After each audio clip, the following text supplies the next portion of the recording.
everyone, welcome back all of you. In today's video we are going to discuss resistive sensors, and in resistive sensors there are going to be mainly two types of resistive sensors, one of which is strain gauges, and another one which we are going to discuss is potentiometer. And in resistive strain gauges we are going to have mainly two types, one of which is metal strain gauge and another one is semiconductor type.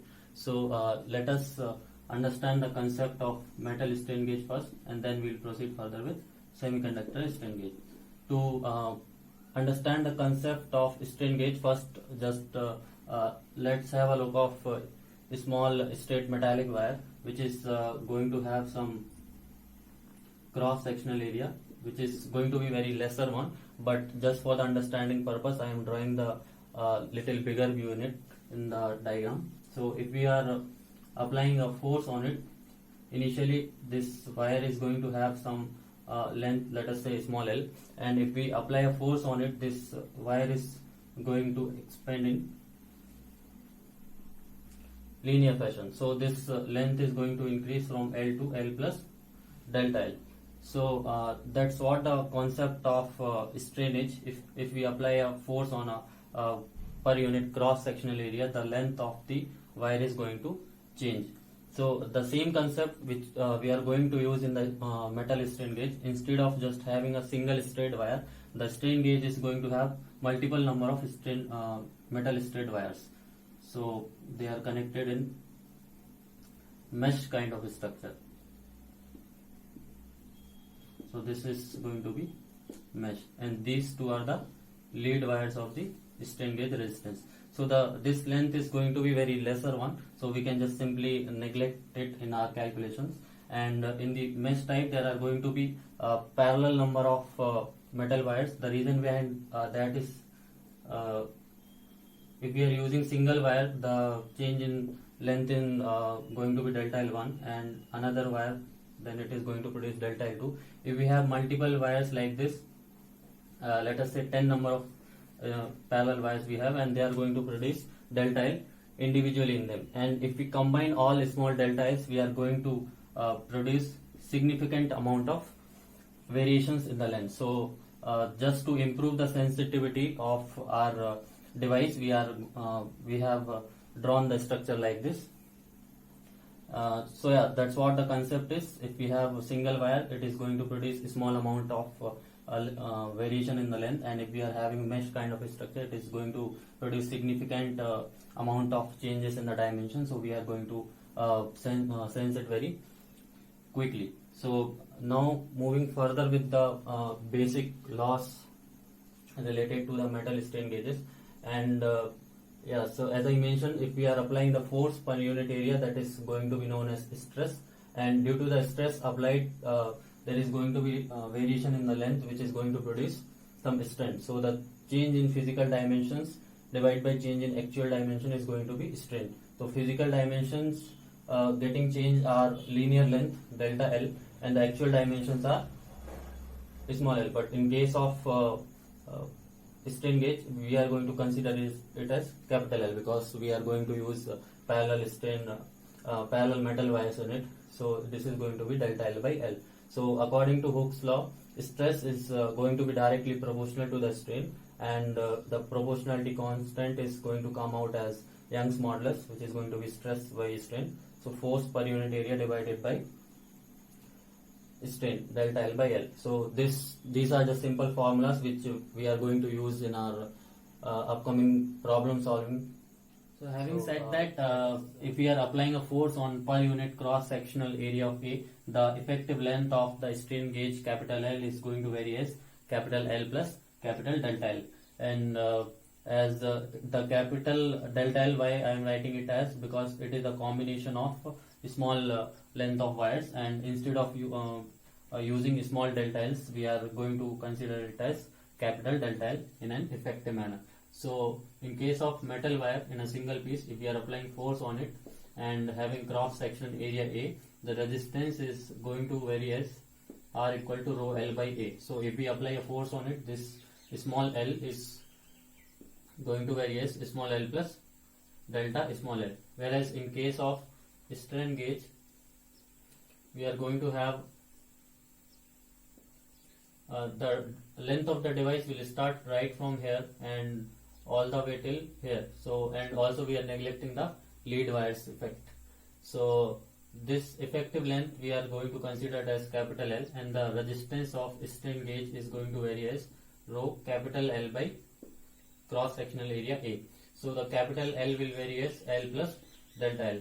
And also always keep in mind one thing is that the cross sectional area of the wire is not going to change, whether if it is a single piece of wire or if connected in mesh kind of pattern, the cross sectional area is going to be same. Why? Because the cross sectional area is this area of the wire through which the current is going to flow, or through which the wire which is going to feel the effect of a variation in the length. So don't confuse yourself with this area, that this square type of area is going to be considered as cross sectional area. So that's what we have understood, that if we are applying force on it, it will produce a stress on the strain gauge, and the effective length will vary as L plus delta L, due to which the resistance is going to vary. So due to the applied stress, we are going to get the effect as variation in the resistance. So now as we are getting the changes in the resistance due to the applied stress, and what we are going to do with the resistance now, as I have discussed yesterday, if we are going to put this particular strain gauge in one sensing arm of a Wheatstone bridge, which is going to be known as quarter bridge. So the output expression for the quarter bridge is going to be Vs by 4 into delta R by R. So this particular arm is going to sense the changes in the resistance and going to produce the quarter bridge output voltage according to the proportionality of it. And now at the end, if we would like to conclude our topic, what we have understood from strain gauges is that if we are applying a mechanical strain to the strain gauges, which is going to be delta L by L, it is going to produce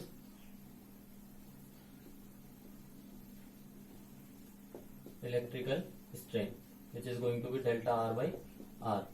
So the sensitivity of the strain gauge is electrical strain delta R by R divided by delta L by L. So this particular sensitivity of the strain gauge is also known as gauge factor, GF. So keep in mind the whole conclusion of the strain gauge is that if we are applying a mechanical strain on it, it is going to experience the variation in its length and going to produce the electrical strain delta R by R, and the sensitivity of the strain gauge is going to be delta R by R divided by delta L by L, and this particular sensitivity is termed as gauge factor.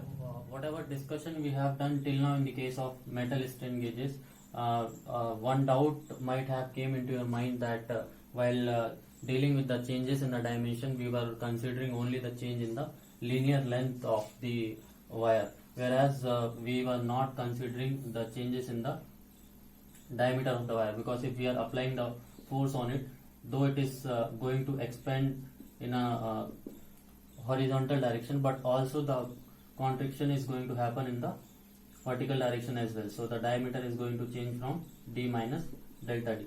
So but as of now, in the case of gauge factor, we have not considered this particular effect of change in the diameter. So the delta R calculation that done by gauge factor is incomplete, because it considers only the length effect. But most of the time in gauge point of view, they do ask only till here only. If specifically they are going to say that there is changes in the there is changes in the dimension in the diameter also. So how you are going to identify that, whether I have to use gauge factor formula or another formula? So for that purpose, in the question itself, you are going to find the name as Poisson's coefficient. So this particular concept is connected with the Poisson coefficient.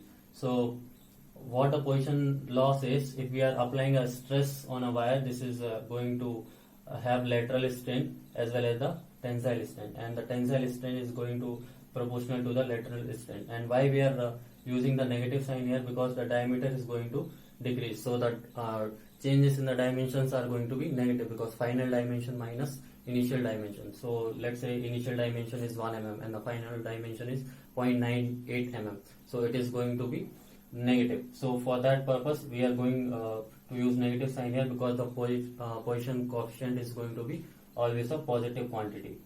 So that's how you have to identify that whether I have to use gauge factor formula or Poisson's law formula. So proceeding further with this, we'll try to find the relation between gauge factor and Poisson's coefficient.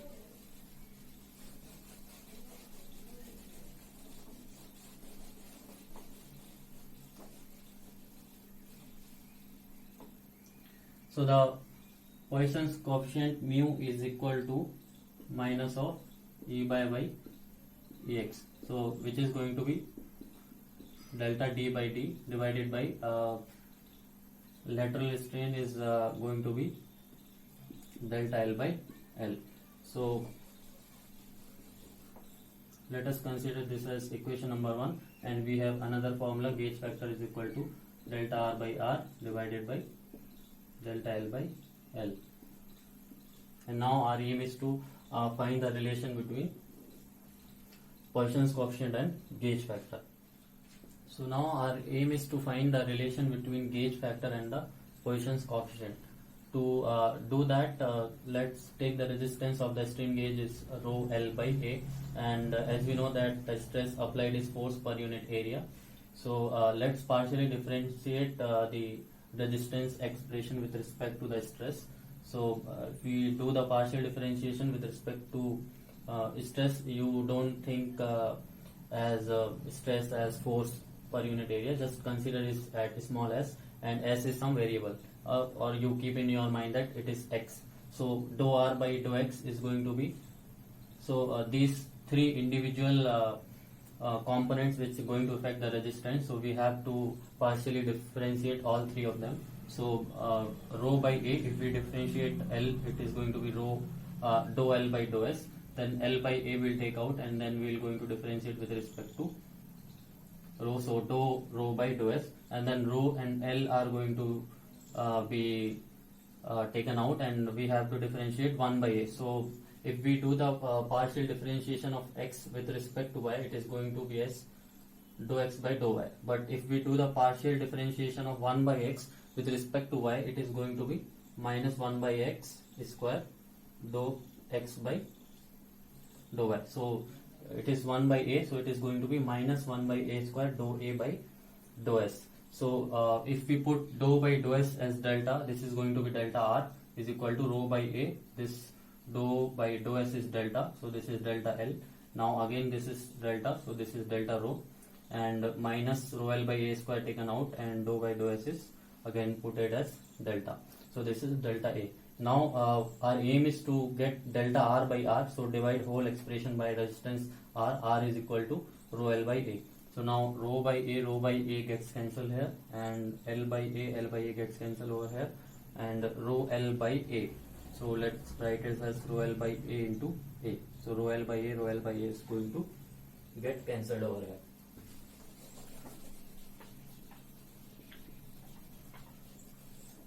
So it is going to come as delta R by R is equal to delta L by L plus delta rho by rho minus delta A by A. So that's our expression is, but we wish to calculate this particular thing in terms of diameter instead of cross sectional area. So the expression for area is pi d square by 4. So if we partially differentiate it, it is going to be delta A is equal to pi by 4 going to come out 2d delta d. And we wish to calculate delta A by A, so we'll divide it again by pi by 4 into d square. So pi by 4 to pi by 4 get cancelled, d to d get cancelled. So delta A by A is going to be 2 times of delta d by d. And the expression is going to become as delta R by R is equal to delta L by L plus delta rho by rho minus 2 times of delta d by d. So I hope you have noted this down. I am going to rub it.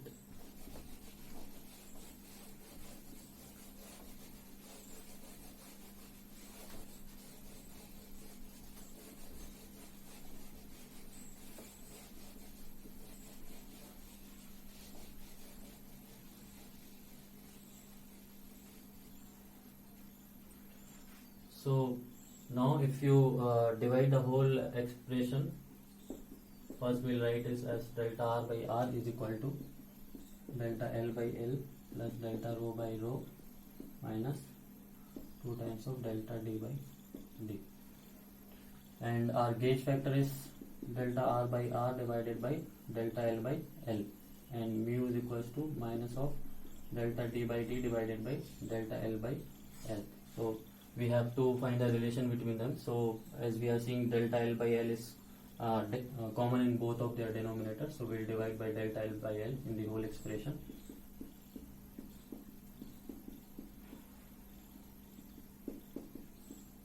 So delta R by R divided by delta L by L is going to be gauge factor, and this whole expression is going to come as 1, and delta rho by rho divided by delta L by L minus 2 times of delta D by D divided by delta L by L is mu. This is minus, so already there exists a minus, so this is going to be 2 mu. So but as we are discussing our case as metal strain gauge, in case of metal strain gauge, this delta rho by rho is going to be 0.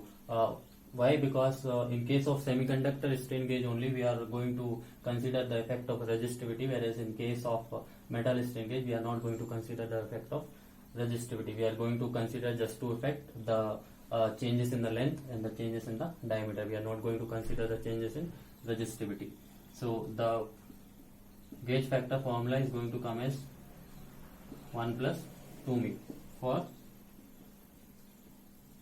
metal strain gauges. And let's not make it very lengthy. So to conclude our even semiconductor strain gauge, I'll tell it here itself.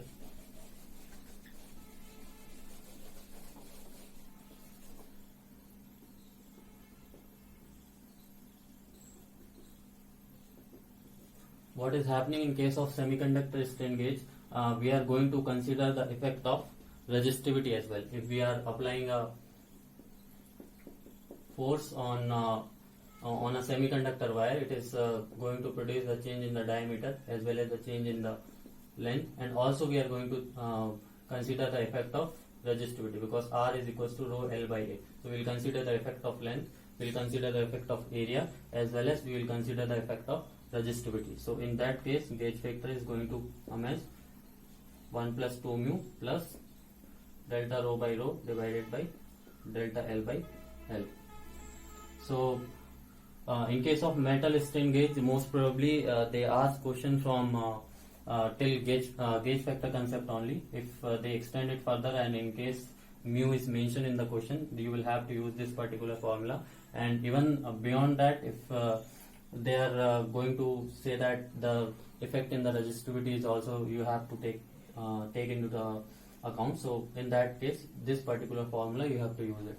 As of now, there is not much question on semiconductor type strain gauge, but as they have included MSQ this time, so they may ask this particular concept as a theoretical one, that if the changes in the resistance are mainly due to the changes in the resistivity, then which kind of strain gauge it is. So you have to keep in mind this is semiconductor strain gauge, and this effect is known as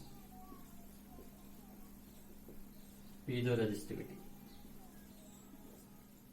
So now let us summarize whatever we have discussed till now in the case of strain gauges. So the resistance of strain gauge is equal to R equal to rho L by A. So in the case of metal strain gauge, we had two kind of effects. In the beginning, we considered only variations in the length. So due to that, L has become L plus delta L, and we came up with the formula of strain gauge sensitivity as a gauge factor is equal to delta R by R divided by delta L by L. and then we also considered the effect of changes in the diameter due to the cross sectional area. So it is going to come as L will be considered as L plus delta L, and also diameter is going to be considered as d minus delta d. So in that case, Poisson's law is going to come into the picture, that mu is equals to minus of Ey by Ex.